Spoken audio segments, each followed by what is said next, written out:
14 marks series में ना आज हम देखेंगे डिजास्टर मैनेजमेंट के बारे में और उसके बाद वाइल्ड लाइफ प्रोटेक्शन है। ठीक है, ये 2 सवाल है। 2 सवाल मैंने पहले भी अपलोड कर दिया था एसिड रेन और ओजोन लेयर डिप्लेशन पे। आज हम देखेंगे वाइल्ड लाइफ प्रोटेक्शन क्या है, उसके बाद डिजास्टर मैनेजमेंट को देखेंगे। ठीक है, तो चलो। वाइल्ड लाइफ प्रोटेक्शन बेसिकली ये बायोडाइवर्सिटी चैप्टर से है। तो वाइल्ड लाइफ मतलब जितने जंगलों में जितने भी जानवर होते हैं ना, हाथी, चीता, जैसे हम लोग अगर नाम की बात करें तो हाथी, चीता ही पता है। ठीक है, बहुत सारे हो गए, कछुए वछुए जो भी हो गए।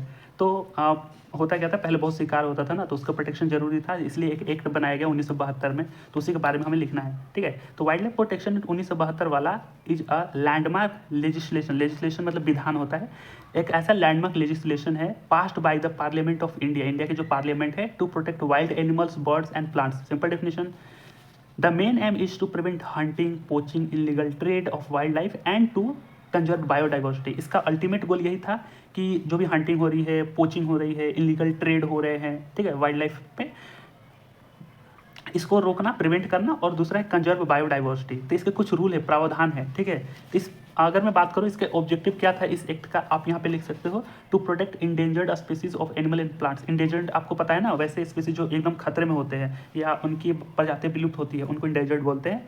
तो इंडेंजर्ड स्पीसीज को या इंडेंजर जो एनिमल है उनको, और प्लांट भी है, प्लांट भी इंक्लूड है, उसको बचाना। ठीक है, दूसरा है to prohibit hunting and poaching of wild life, ये इसका ऑब्जेक्टिव है। प्रोहिबिट मतलब माना करो, हंटिंग में, पोचिंग में, खाल ओल में निकालने की, उसके अंगों को बेचना, ये सारी चीज़ें।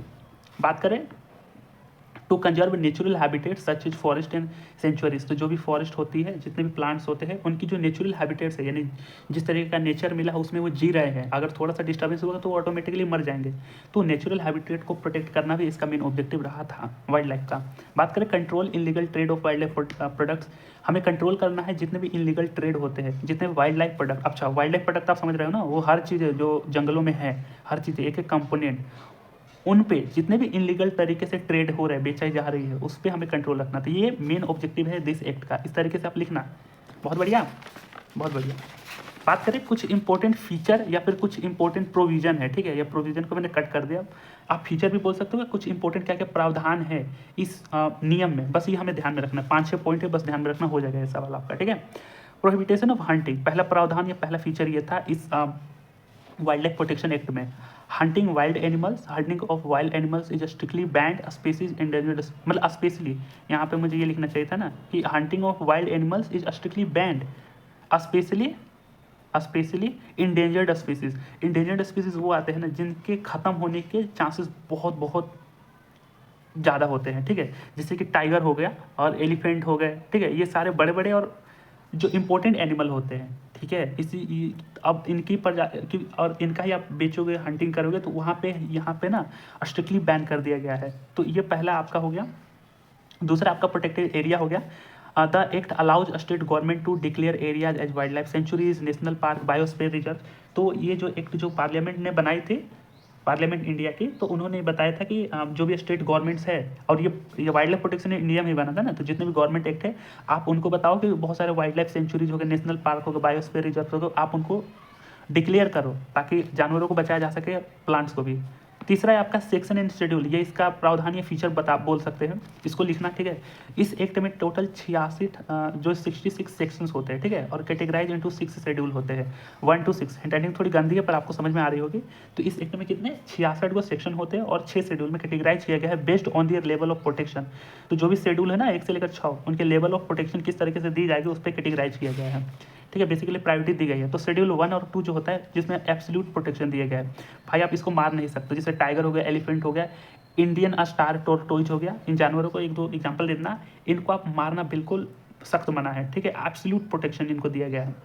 उसके बाद शेड्यूल 3 और 4 में है penalties are slower than schedule 1, मतलब इसकी प्रायोरिटी थोड़ी शेड्यूल 1 और 2 के मुकाबले कम है। ठीक है, इसमें पेनल्टी जो है थोड़ी कम है शेड्यूल 1 के मुकाबले, but hunting trading still prohibited. ठीक है, यानी इसमें बात करें ओवरऑल तो आपको हाई प्रोटेक्शन मिला गया है 3rd और 4th में। अति सुंदर। बात करें 5वें में, तो 5वां शेड्यूल में बताया गया वर्मिन स्पीसीज, यानी कि एनिमल में भी हंटेड, यानी वैसे स्पीसीज जो है उनको रोका गया। यानी कि इस शेड्यूल में ना वैसे लोगों को प्रोटेक्शन दिया गया है, लोगों नहीं मतलब वैसे जानवरों को प्रोटेक्शन दिया गया है जिनकी एनिमल्स जो हंटेड हो सकते हैं, जो हो सकते हैं। ठीक है, तो इसकी थोड़ी प्रोटेक्शन शेड्यूल 3 और 4 के मुकाबले कम है। बात करें शेड्यूल 5 6 छठा है सॉरी, तो इसमें स्पेशली प्लांट को प्रायोरिटी दिया गया है, प्रोहिबिट्स द कल्टीवेशन और collection of protected plants.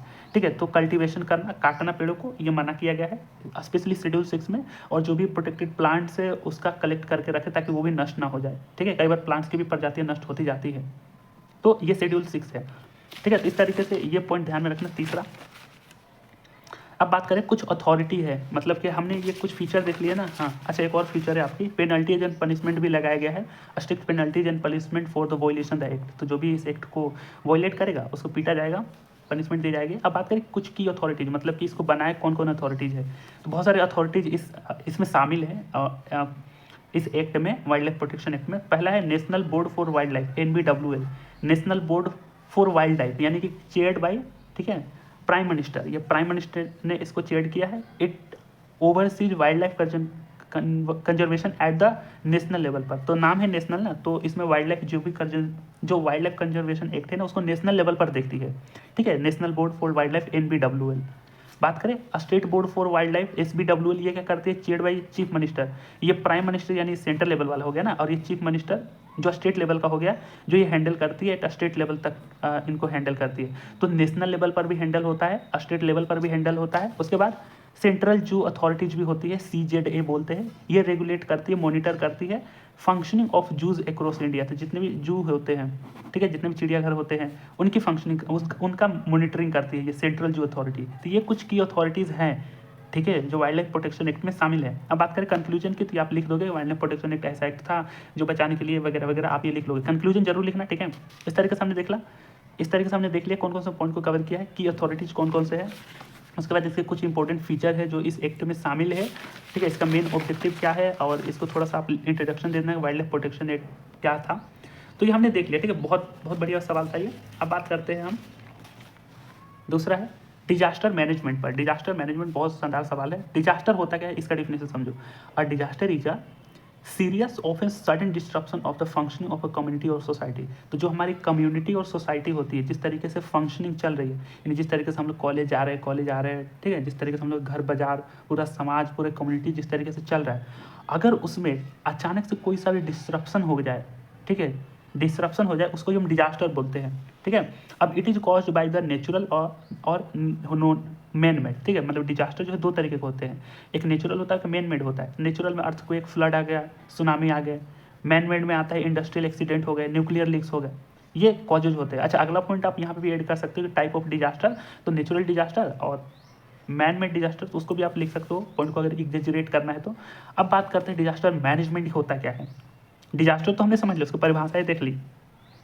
Disaster management की बात करें तो disaster management refers to the planning, organising and implementing measures to prevent, reduce and manage the impact of a disaster. ठीक है, मतलब डिजास्टर मैनेजमेंट क्या है, हम प्लानिंग कर रहे हैं, ऑर्गेनाइजिंग कर रहे हैं और इम्प्लीमेंटिंग कुछ रोकथाम के तरीके, ठीक है, रोकथाम के तरीके बता रहे हैं टू प्रिवेंट, रिड्यूस और मैनेज कर सके इम्पैक्ट ऑफ अ डिजास्टर। ये डिजास्टर मैनेजमेंट होता है। डिजास्टर में भी नेचुरल हो सकता है और मैन मेड हो सकता है, ये पॉइंट आप लिख सकते हो। बहुत बढ़िया। अगर ये पॉइंट क्योंकि ये दोनों पॉइंट सेम हो गया तो आप किसी भी एक पॉइंट को लिख लेना, बाकी टाइप्स ऑफ डिजास्टर मेंशन कर देना अगर पॉइंट को अगर आप एग्जेजरेट करना चाहे तो। बात करें फेज ऑफ डिजास्टर मैनेजमेंट, तो इसमें टोटल 4 फेज होते हैं। ये हाईली इंपॉर्टेंट है, इसलिए सवाल बहुत इंपॉर्टेंट है क्योंकि इसमें 4 फेज बताए गए हैं डिजास्टर मैनेजमेंट के। पहला होता है मिटिगेशन। मिटिगेशन नाम ध्यान में रखना है, मिटिगेशन।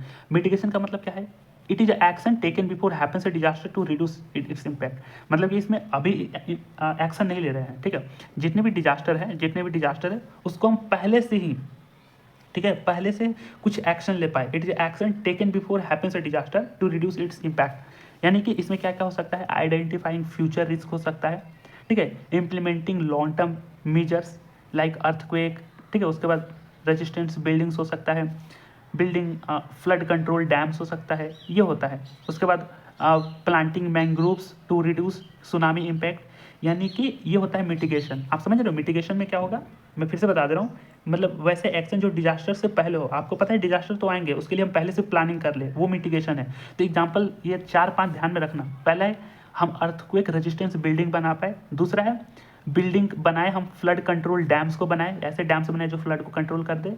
उसके बाद अर्थक्वेक रेजिस्टेंस बिल्डिंग हो गया। तीसरा हो गया कि आप प्लांटिंग करें मैंग्रोव्स की, जो मतलब जो तटीय इलाके होते हैं ना, वहाँ पे मैंग्रोव्स लगाए जाते हैं ताकि सुनामी के इम्पैक्ट कम हो सके।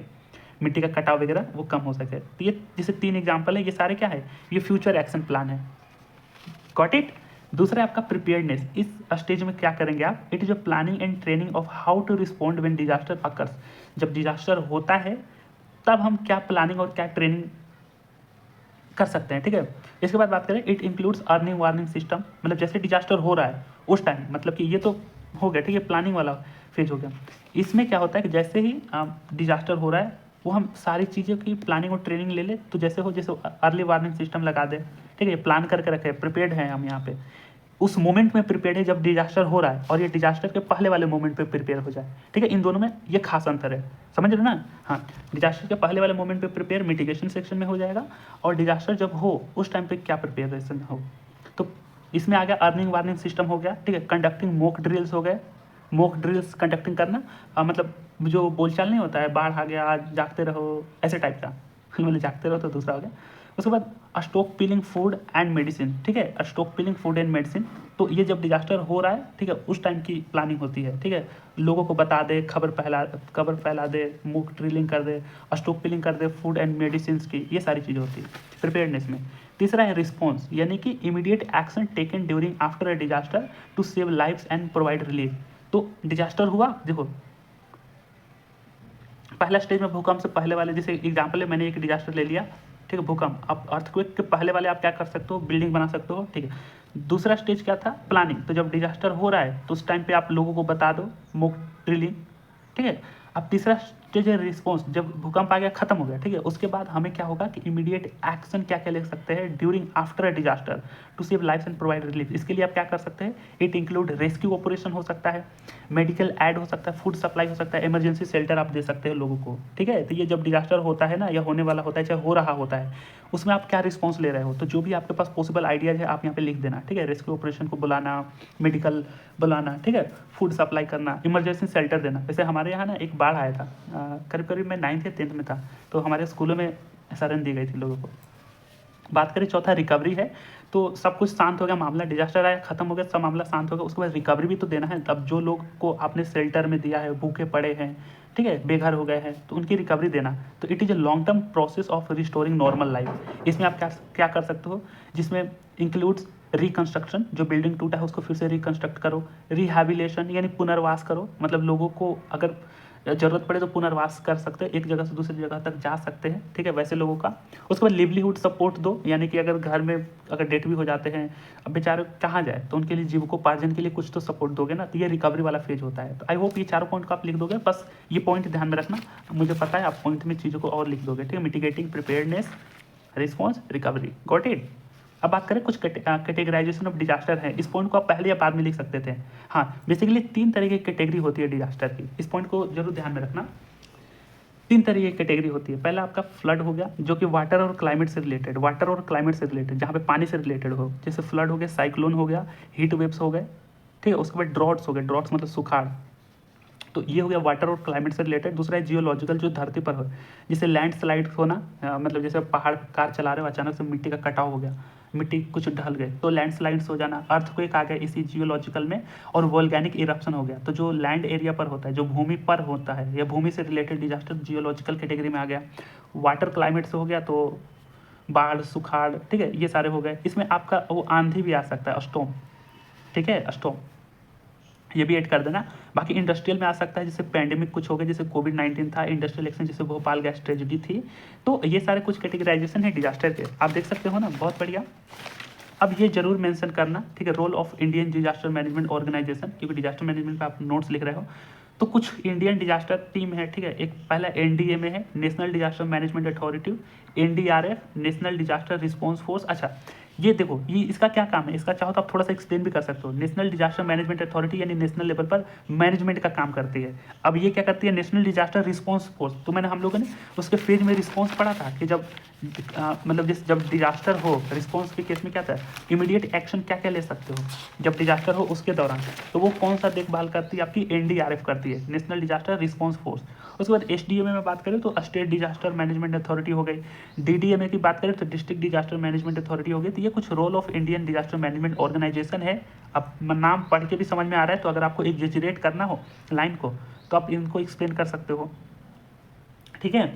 अब डिजास्टर मैनेजमेंट का आप कुछ कंक्लूजन भी लिख सकते हो, ठीक है, कि हाँ ये चीज़ें थी। इस तरीके से आपका ये 7 मार्क्स वाला कंप्लीट हो जाएगा डिजास्टर। आई होप आपको समझ में आ गया ना। हमने 2 सवालों को देख लिया था, disaster management, wild life protection act हो गया, ठीक है। अच्छा, लास्ट में मैं ना एक मैसेज देना चाहता हूँ आप लोगों को। देखो, डिजास्टर, वाइल्ड लाइफ प्रोटेक्शन, उसके बाद ओजोन लेयर तो हो ही गया है और एसिड रेन हो गया है। यहाँ पे 4 सवाल आपको हो गए।